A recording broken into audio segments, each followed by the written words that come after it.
اعوذ باللہ من الشیطان الرجیم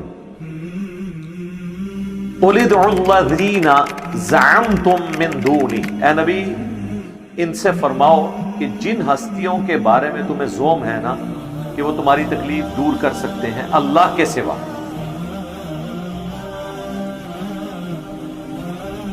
ان کو پکار کے دیکھ لو. فلا یملکون کشف الضر عنکم ولا تحویلا، نہ تو وہ تم سے کوئی تکلیف دور کر سکتے ہیں اور نہ ہی بدل سکتے ہیں. کہتے ہیں نا جی جو 11ویں دیتا ہے اس کی تکلیف اس سے پلٹ کے دشمنوں پہ چلی جاتی ہے، تو وہ اللہ نے نفی کر دی کہ نہ تو کوئی تکلیف کسی سے دور کر سکتا ہے، نہ اس کی آئی ہوئی تکلیف کسی اور کے اوپر ڈال سکتا ہے. اب یہاں پہ جب ہم اتنا حصہ بیان کریں گے کہ یہ تو بتوں کے بارے میں ہے، اولیاء اللہ کے بارے میں، فرشتوں کے بارے میں، انبیاء کے بارے میں نہیں ہے. اچھا اگلی آیت پڑھ لیتے ہیں. اولئک الذین یدعون، یہ لوگ جن ہستیوں کو پکار رہے ہیں ان کا اپنا حال یہ ہے، یدعون یبتغون الی ربہم الوسیلہ، جن کو یہ پکار رہے ہیں وہ تو خود اپنے رب کے پاس وسیلہ تلاش کرتے ہیں. پنجابی والا وسیلہ نہیں، عربی والا وسیلہ تلاش کرتے. اس سے مراد پھر کیا ہوا؟ نیک بندے. بت تو وسیلہ نہیں تلاش کر رہے نا، ان کے اوپر تو کوئی شریعت کی اوبلیگیشن نہیں ہے. اللہ تعالیٰ ہمارا جن ہستیوں کو یہ پکار رہے ہیں نا وہ تو خود اللہ کی طرف وسیلہ تلاش کرتے ہیں. کیا وسیلہ تلاش کرتے ہیں؟ ایہم اقرب، کہ کون اللہ کے جتنا قریب ہو سکتا ہے وہ قریب ہو جائے. اللہ کے قریب ہونے کا مطلب کیا ہے؟ اس کی اطاعت گزاری، نیک اعمال میں استقامت، جو نبی اسلام نے ہمیں دعا تعلیم کی ہر فرض نماز کے بعد.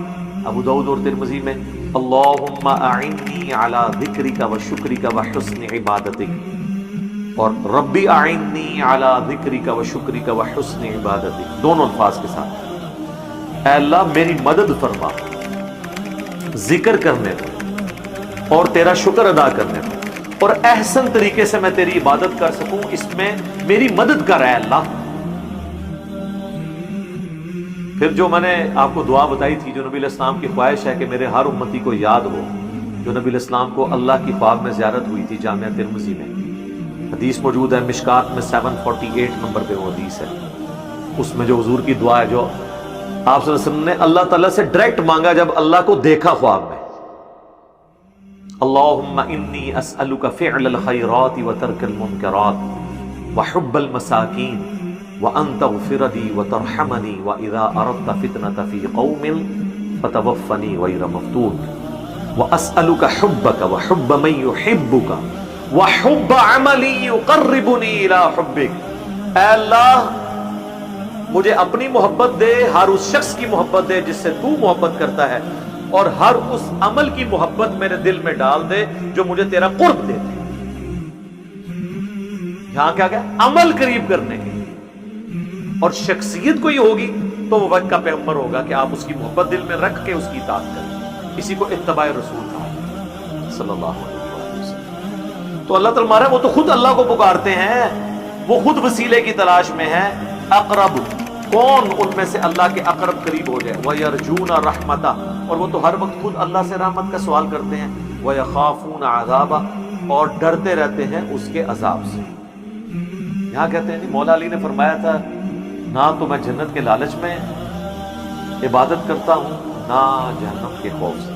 یہ جنت شیطان نے بنائی ہے یا اللہ نے؟ جہنم شیطان نے بنائی ہے یا اللہ نے؟ تو مولا علی کب یہ کر سکتے ہیں بات؟ جب جنت اور جہنم اللہ نے بنایا ہے تو جنت کی لالچ اللہ کی نعمتوں کی لالچ ہے، کیونکہ جنت میں اللہ کا دیدار ہو. کون بدبخت ہوگا جو جنت کا سوال نہ کرے؟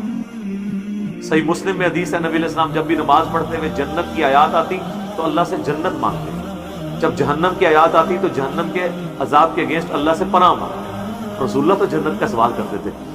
آپ مولا علی کی طرف جھوٹ منسوخ کر رہے ہیں، کبھی رابعہ بصریہ کی طرف جھوٹ منسوخ کرتے ہیں. چلیں رابعہ بصریہ کی تو ہمیں کوئی فکر نہیں، وہ تو آپ کے ساتھ لینا دینا ہے. مولا علی پہ تو ہم آپ کو جھوٹ نہیں مانتے تھے، ان کی تعلیمات تو یہ. اور قرآن کیا کہہ رہا ہے کہ میرے نیک بندے مجھ سے رحمت کا سوال کرتے ہیں اور ڈرتے رہتے ہیں میرے عذاب سے. اور اگلی بات بڑی سخت ہے، ان عذاب ربک کان محذورا. اے نبی تیرے رب کا عذاب چیز ہی ایسی ہے کہ اس سے ڈرا جائے. جی بے خوف نہیں آپ ہو سکتے. سورہ الفرقان میں نیک بندوں کی نشانی کیا آئی ہے؟ ربنا اصرف عنا عذاب جہنم ان عذابها کان غراما.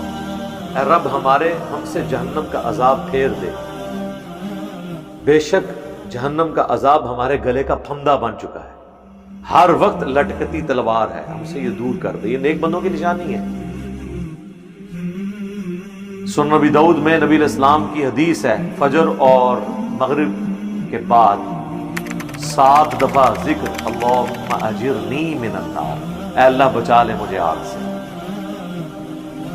سر پھر ہم کیوں نہ کہیں کہ مرنے سے پہلے اے مسلمان کر لے اس پہ غور. کتابوں کا خدا اور ہے، بابوں کا خدا اور. کتابوں کا پیغمبر اور ہے، بابوں کا پیغمبر اور. جی یہ کتابوں والا پیغمبر ہے جس کی تعلیمات یہ ہے. تو اس آیت میں بھی اللہ تعالیٰ نے فرما دیا کہ نیک بندے جن کو تم پکار رہے ہو نا، وہ تکلیف دور کر سکتے ہیں، کام بھی ختم. اور وہ تو خود اللہ سے رحمت مانگتے رہتے ہیں. مراد یہ کہ جو وہ کر رہے ہیں نا تم بھی وہی کرو. جی صراط الذین انعمت علیہم، صراط الذین انعمت علیہم تو اللہ کو پکارتے تھے، آپ نے صراط الذین انعمت علیہم کو پکارنا شروع کر دیا. عیسیٰ ابن مریم امام الموحدین تھے، آپ نے عیسیٰ ابن مریم کو پکارنا شروع کر دیا، ڈیوینٹی میں کلیم کر دیا.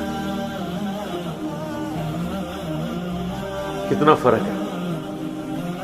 اور اس آیت کے کانٹیکسٹ میں وہ کہیں گے جی یہ تو چلے آپ بیان کر رہے ہیں، کوئی حدیث بھی بتائیں نا اس کا شان نزول. سن لیں اسی آیت کا شان نزول بخاری اور مسلم دونوں میں ہے، اور یہ میں نے اپنے ریسرچ پیپرز میں بھی بیان کیا ہے، اپنے لیکچرز میں دعا صرف اللہ ہی سے اس میں بھی بیان کیا. بخاری مسلم دونوں میں حدیث ہے کہ یہ آیت پتہ نازل کب ہوئی تھی. ابن مسعود کہتے ہیں کہ زمانہ جاہلیت میں لوگ جب جنگلوں میں جاتے تھے نا تو کہتے تھے کہ ہم اس جنگل کا جو بڑا جن ہے بادشاہ اس کی پناہ میں آتے ہیں کہ یہاں کی کوئی بھی مصیبت ہمیں نہ پہنچے. میرے بھائی اگر اس طرح کوئی پناہ حاصل کر سکتا تو صحابہ کرام کی تلواروں سے اس وقت کے جادوگر جو ایکسپرٹ تھے یہودیوں کے، وہ جنگ یرموک اور قادسیہ میں صحابہ کو شکست دے لیتے.